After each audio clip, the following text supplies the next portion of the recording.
20 से 25 सालों में संगीत की दुनिया में कोई व्यक्ति अगर अपना दबदबा इस तरह से कायम रखता है कि लगभग हर बड़ी फिल्म, हर संगीत में उसका हाथ हो, यहाँ तक कि ऑस्कर जीतने में भी वो कामयाब हो जाए, और अंतिम समय में जब उसे काम की थोड़ी सी कमी पड़े और वो कहना शुरू कर दे कि धर्म के आधार पर उसे काम नहीं मिल रहा है, तो आप क्या कहेंगे? मुसलमान होने के आधार पर उसे काम नहीं मिल रहा है, तो आप क्या कहेंगे? भारत में जो संगीत और बॉलीवुड की दुनिया है, यह आज से नहीं है।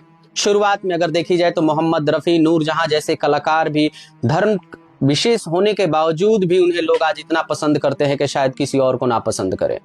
आप एक नहीं, ऐसे सैकड़ों कलाकार हैं जिन्हें देखा जाए तो आज इंडस्ट्री में वो अपने आप को एक ऐसे मुकाम पर पहुंचा चुके हैं जहां शायद पहुंचना बहुत लोगों के लिए आसान कार्य नहीं होगा। आप तीनों खान को देख लीजिए, सलमान हो, शाहरुख हो, आमिर हो। अगर धर्म के आधार पर किसी को आगे बढ़ाना होता तो ये तीनों खान आज भारत के सबसे बड़े सुपरस्टार कैसे बन गए होते। नसरुद्दीन शाह की बात की जाए, नवाजुद्दीन सिद्दीकी की बात की जाए, ऐसे बहुत सारे कलाकार हैं जो कि आज अपने अपने मुकाम पर पहुंचे हैं। तो अगर मेरा सवाल यही है कि अगर धर्म के आधार पर आपको काम नहीं दिया जा रहा है तो इतने दिनों तक आपको स्टार बनने के लिए आखिर काम किस आधार पर मिला?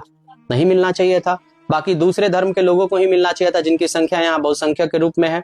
लेकिन ऐसा कहाँ होता है। कला कभी भी धर्म की पाबंद नहीं होती है। किसी व्यक्ति को अगर ऐसा लगता है तो शायद उसके दिमाग का यह संतुलन बिगड़ा हुआ कहा जा सकता है, क्योंकि हर किसी का काम किसी न किसी दिन जाकर कमजोर होता है। कुंदन लाल सहगल जब गायकी करते थे 1940 के आसपास में, तो शायद उस समय कोई नहीं था। उसके बाद धीरे धीरे सुरैया और नूरजहां की बात करें, वो जब तक थी तब तक कोई नहीं था मार्केट में, लेकिन लता दी के आने के बाद उनका मार्केट भी कमजोर हुआ। ऐसे ही मोहम्मद रफी है, किशोर कुमार है, मुकेश कुमार है, उनके बाद भी उनका मार्केट डाउन हुआ। कुमार सानू, अलका याग्निक, उदित नारायण, सोनू निगम और वैसे कलाकार आज भी हैं, लेकिन फिर भी आज वो मार्केट में नहीं है। अगर धर्म के आधार पर होना होता तो उन्हीं को होना होता, किसी और को नहीं। तो यह कहना बिल्कुल नहीं जाती है और इस कला से नाइंसाफी है अगर कोई इस तरह की बात कर रहा है। तो ए आर रहमान, आपको यह सोचना चाहिए कि जिस कला, जिस संगीत, जिस देश ने आपको सब कुछ दिया है, आप अंत में जब आपके कार्य की शायद प्रासंगिकता उतनी नहीं हो और इस तरह का इल्जाम लगा रहे हैं, तो यह इल्जाम बिल्कुल ही गलत और अस्वाभाविक है। आप क्या सोचते हैं इस बारे में, जरूर बताएं।